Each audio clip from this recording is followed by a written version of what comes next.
여러분 반갑습니다. 이 사진은 1981년 8월에 천막으로 개척하고 한 1년 반쯤 지난 후에 우리 청년들이 많이 모여가지고 기념사진 찍은 것인데요. 지금부터 40년, 거의 40년 전이니까 이분들도 이제 나이가 많이 들었겠죠. 뭐 그 당시에 보면은 저나 우리 청년들이나 별로 나이 차이가 없었는데 어느덧 저도 이제 은퇴하고 그렇지만은 이제 또 영상을 통해서 여러분들과 함께 계속해서 말씀을 나눌 수 있으니 참 감사하고 행복하게 생각합니다.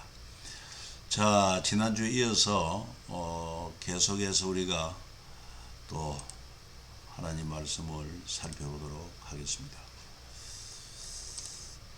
통성경 길라잡이, 통성경, 성경은 한 권이다.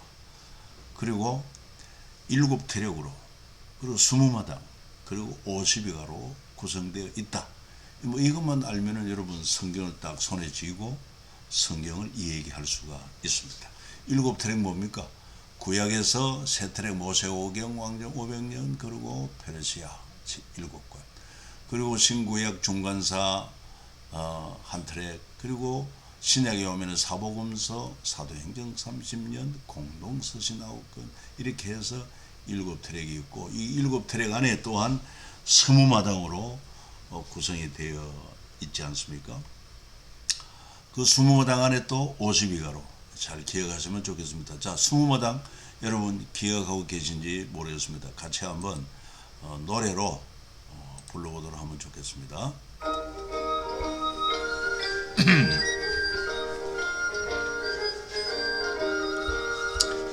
하나님의 마음 열방을 향한 꿈 만나 세대시는 개선 천년 모범 마음과 지혜 사랑해 줄 사명해 줄 절망 앞에선 희망 징계 희망의 디딤돌 제국은 공동체 어떻게 와 이렇게 살아 기쁨 위한 탄생 한 영혼 사랑 용서를 향한 열정 영광과 평화로의 초대 열리는 제자시대 경계를 넘어선 복음의 확장 준비된 열리님부터 선한 싸움을 위한 편지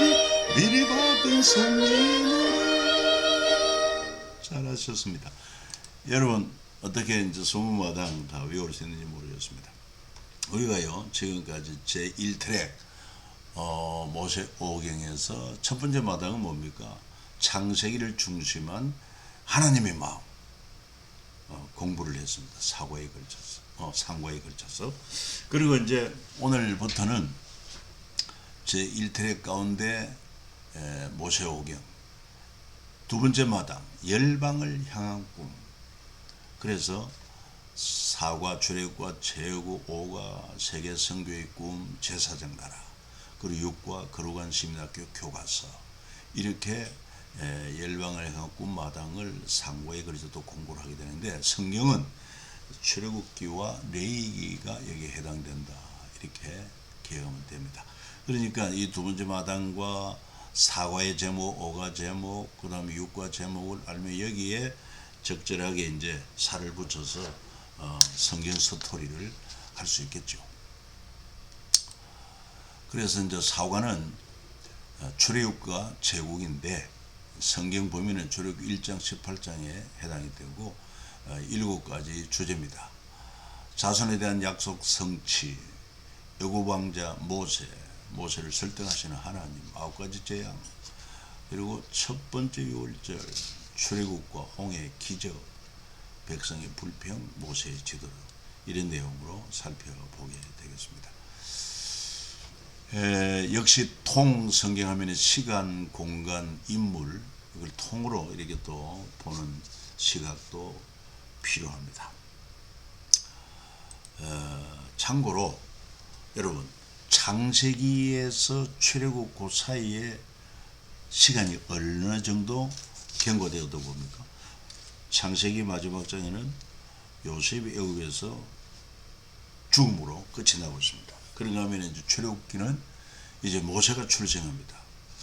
여러분, 그 시간 차이가 얼마나 되느냐면은 약 한 400여 년 시간이 지났다는 것을 알아야 됩니다. 마치 어떻게 보면은 창세기와 출애굽기 중간사 이렇게도 볼 수 있습니다만은 이제 출애굽기 들어오면서 바로 하나님께서 아브라함에게 약속하신 그 자손 번성에 대한 약속이 성취됐다는 것을 알 수 있습니다. 출애굽기 창세기 15장에 하나님께서는 아브라함에게 네 후손을 하늘의 뭇별처럼 많게 하겠다. 그 약속하신 것이 이제 출애굽기 1장 7절에 보면은 그 성취된 사실을 뭐라고 표현하면 이스라엘 자손은 생육하고 풍성하고 번성하고 매우 강하여 온 땅에 가득하게 되었더라. 말씀합니다. 여러분, 하나님 말씀 반드시 그대로 이루어집니다. 왜? 역사를 주관하시는 분이 하나님이시고 하나님은 살아계시기 때문에 그렇습니다. 하나님의 약속을 소홀히 하지 마시고 시간을 초월하여 하나님의 약속을 굳게 믿고 우리는 신앙생활을 해야 될 것입니다. 뭐 방금 설명한 내용이라고 볼 수 있겠고요.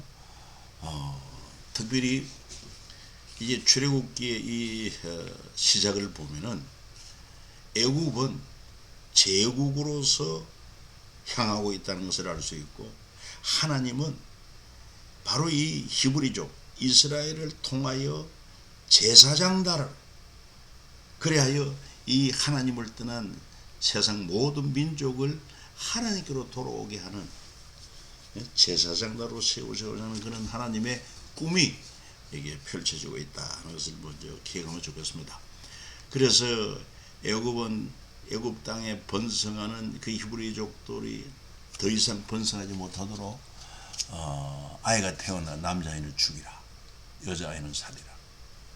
그리고 뿐만 아니라 그 히브리족으로 하여금 아주 그냥 강한 노역을 시킴으로 말미암아 탈출을 꿈꾸지 못하게 합니다.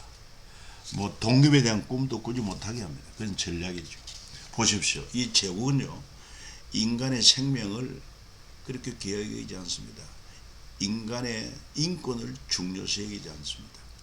중요한 것은 어떻게 하면 세상에서 제일 가는 강한 나라가 될 수 있느냐, 그리고 그 권력자 중심이 되어가지고 그 제국의 꿈을 이루기 위해서라면은 인간의 생명도 그리고 인간의 주권 인권도 얼마든지 말살할 수 있는 그런 생리가 바로 세상 제국이라는 것을 기억해야 될 것입니다. 여러분, 우리는 제국을 향하지 않고 우리는 제사장 나라, 하나님 나라를 향해 가야 할 그런 천국 시민인 것도 잊지 말아야 될 것입니다.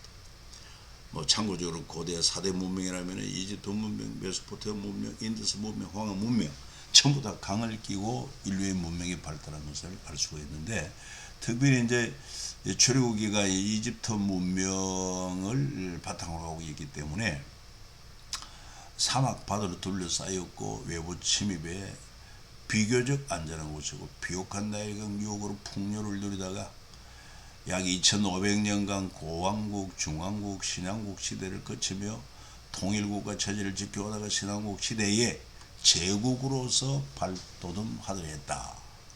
이게 바로 이제 역사가들의 얘기입니다. 특별히 신왕국 시대 때 이제 애굽의 바로왕 이스라엘의 출애굽이 이루어진 것으로 보는 것입니다. 제국의 본질 잊지 마십시오. 저들은 물량주의입니다. 그리고 어떻게 하든지 약자 또 작은 나라 그냥 침략해가지고 노예로 삼고 오직 자기들만이 그런 우월한 족속, 이게 바로 제국의 본질입니다.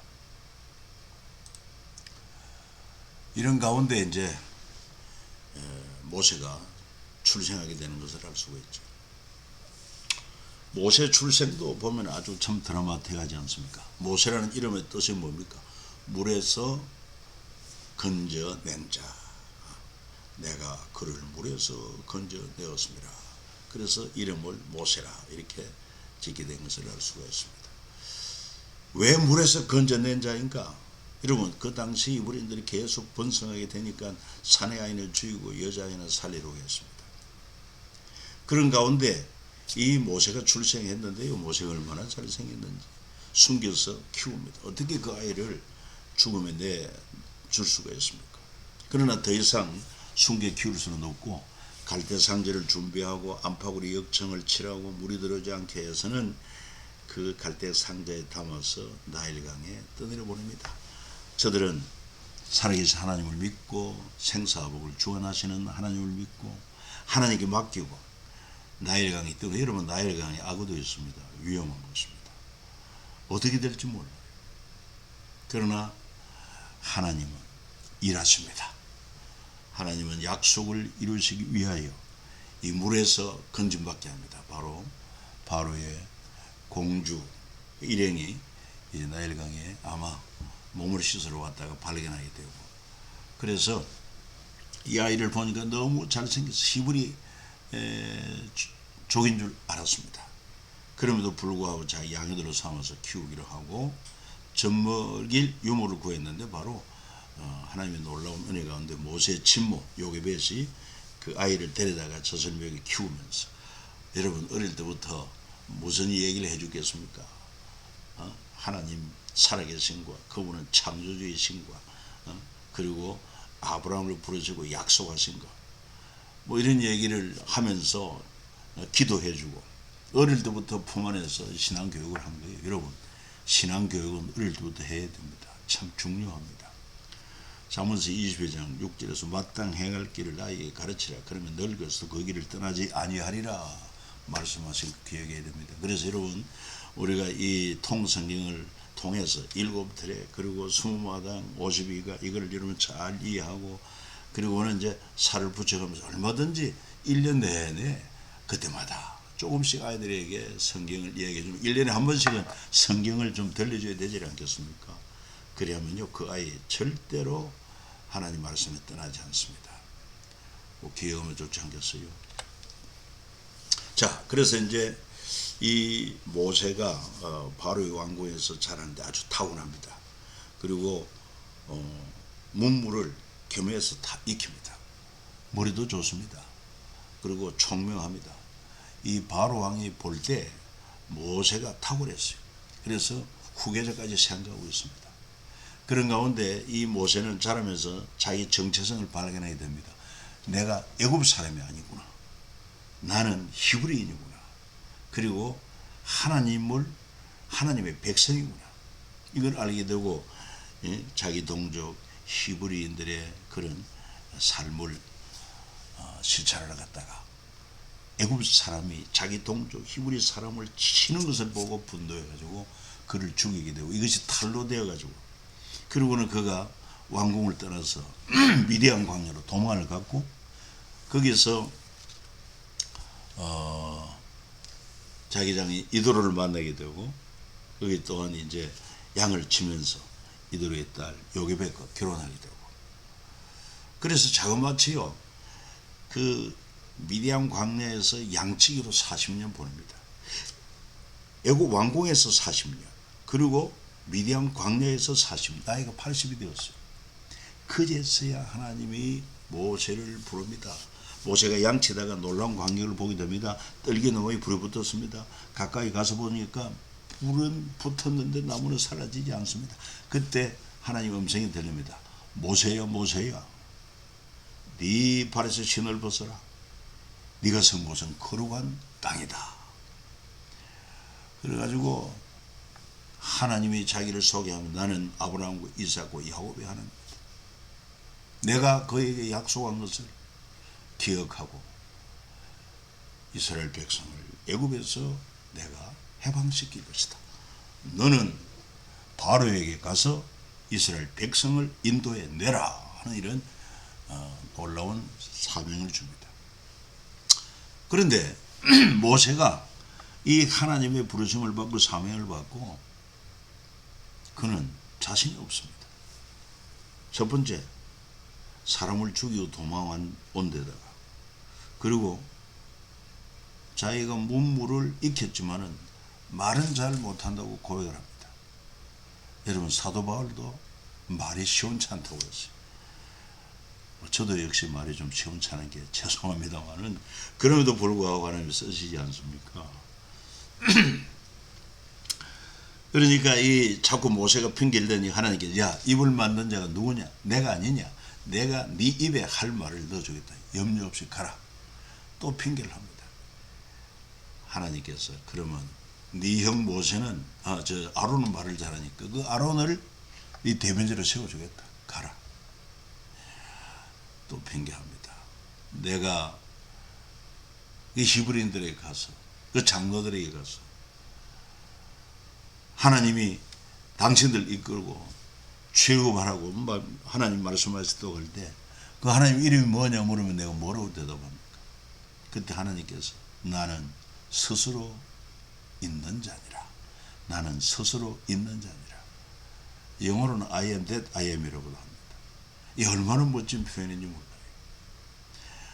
우리 모두는 다 내가 존재함에 있어서 그 원인이 있습니다만 하나님은 스스로 존재하는 분입니다. 자존자입니다. 영원 자존자입니다. 그래서 이제 하나님의 명을 받고 이제 바로에게 왔지만, 여러분, 바로가 순순히 히브리인들 내보냅니까? 그 당시 장정만 60만 명이 넘는 어마어마한 애굽 지역의 중요한 노동력인데 어떻게 그들을 내보낼 수 있습니까? 저들을 보내고 나면 당장 큰 타격이 옵니다. 우리나라에도 말이죠, 지금 저출산 문제로 인해 가지고 인력이 부족하니까 외국인들 많이 들어와 있지 않습니까?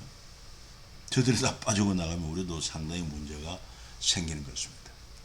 그래가지고 바로가 순순히 어떻게 이제 히브리족을 내보냅니까? 보내지 않죠. 그러니까 하나님께서 이제 모세와 함께 하나님의 권능을 나타내 보이는데, 이렇게 모두 다 해서 10가지 재앙인데, 여러분, 피개구리, 파리, 가축 죽음, 악성종기, 우박, 메뚜기, 흑암, 이 재앙이 내릴 때까지 급하면은 보내주겠다. 또 날이 새고 나면은 마음이 또 바뀌어서 완악해가지고 또 번복을 하고, 구라운 데까지 그렇게 해왔습니다. 그런데 마지막 재앙은 이제 뭡니까? 하나님께서 심나운 데에 가서는 애굽에 바로 왕의 장자를 비롯해서 애굽의 모든 장자와 더불어서 그 가축의 처음 난 새끼를 다 내가 죽이겠다. 이게 바로 10번째 재앙 아닙니까? 그래서 이제 하나님께서 마지막으로 역사합니다. 여러분, 한 가지 여기서 기억할 게 있어요. 뭐냐 하면은, 하나님께서 바로를 왜 단번에 한 번에 굴복시키지 아니하시고 심나운 데까지 이렇게 가게 하셨는가? 이유가 있지 않겠습니까?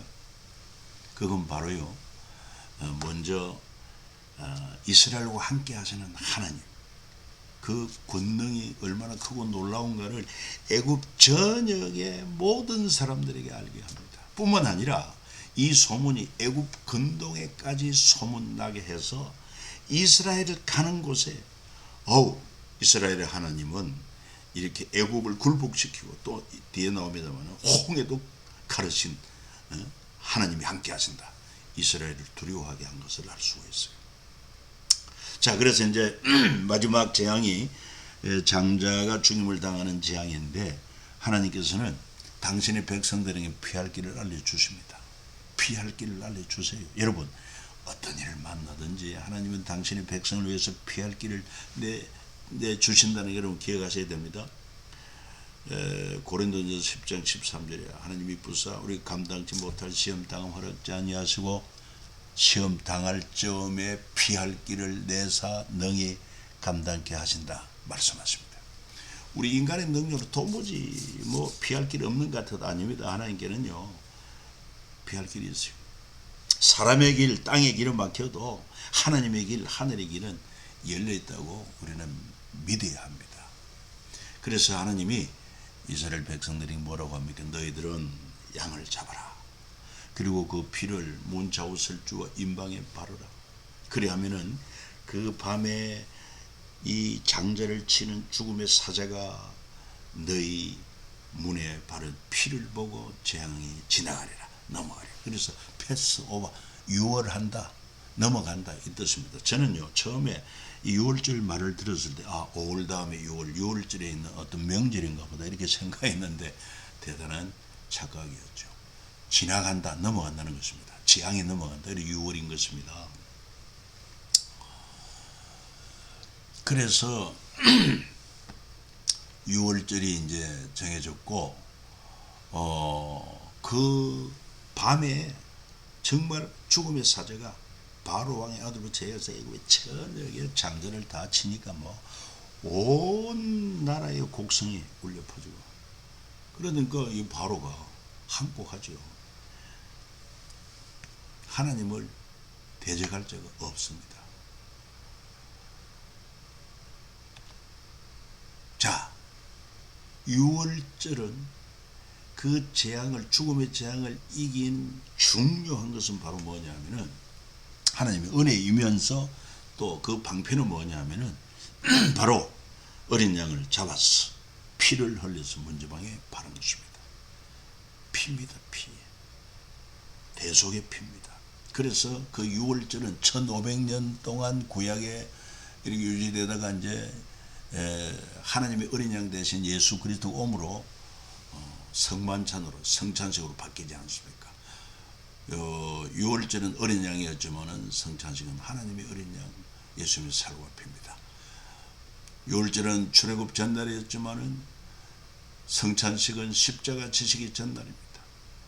6월절은 각 가정에서 가족들과 함께 했지만 성찬식은 정한 집 다락방에서 제자들과 함께 합니다. 6월절은 어린 양 고기와 무교병 누룩을 넣지 않는 떡이지만 여러분 성찬식은 예수님의 몸과 피를 기념하는 떡과 포도주인 것입니다. 그렇습니다. 6월절은 예수님의 십자가 희생으로 완성이 된 것입니다. 더 이상 6월절은 돌아가면 안 돼. 그런데 지금 이제 이단들 가운데 6월절을 지키지 않으면 구원이 없다. 이런 말도 안 되는 소리 하는 안상홍 증인의 하나님의 교회 속지 말아야 됩니다. 짐승의 피로 안 돼요. 오직 흠도 점도 없는 예수 그리스도의 생명되는 피만이 우리 죄를 속할 수가 있습니다. 이게 성경이 우리에게 말하는 아주 중요한 구속의 원리, 대속의 원리죠. 10번째 재앙 이제 임해서 바로가 이제 항복하고 이스라엘 백성은 나옵니다. 해방입니다. 얼마나 기쁘겠습니까? 그런데 얼마 못 가서 저들은 홍해를 만납니다. 그 설상가상 뒤에는 애국 군대가 추격해 옵니다. 도간에 던집니다. 피할 길이 없습니다. 그러나 하나님께는 피할 길이 있습니다. 고린도전서 10장 13절 소개했지 않습니까? 하나님은 믿고서 사람이 감당 못할 시험 당함을 허락지 아니하시고 시험 당할 즈음에 피할 길을 내사 능히 감당케 하신다. 여러분 굳게 믿으시기 바랍니다. 그 홍해 앞에 왔지만은 하나님은 모세를 통해서 네 손에 든 것이 무엇이냐? 지팡이다.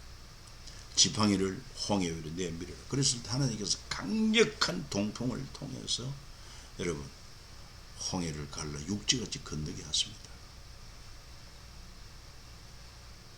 그러나 이스라엘 백성 이런 놀라운 하나님의 기적을 보고도 또 환경 앞에 불평하고 원망하고 두려워합니다.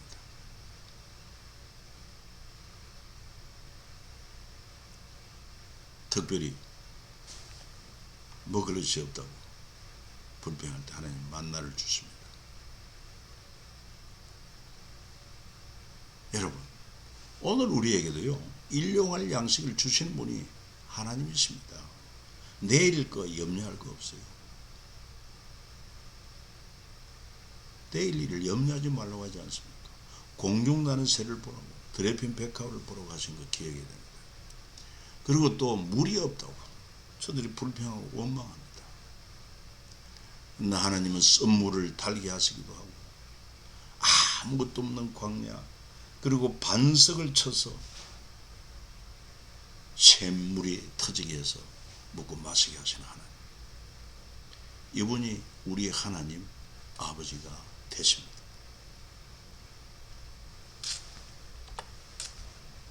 이제 마지막으로 제사장 나라와 그리고는 제국 분명한 차이가 있습니다. 제사장 나라는 용서가 있고 나눔이 있고 평화가 있지만 그러나 제국은 여러분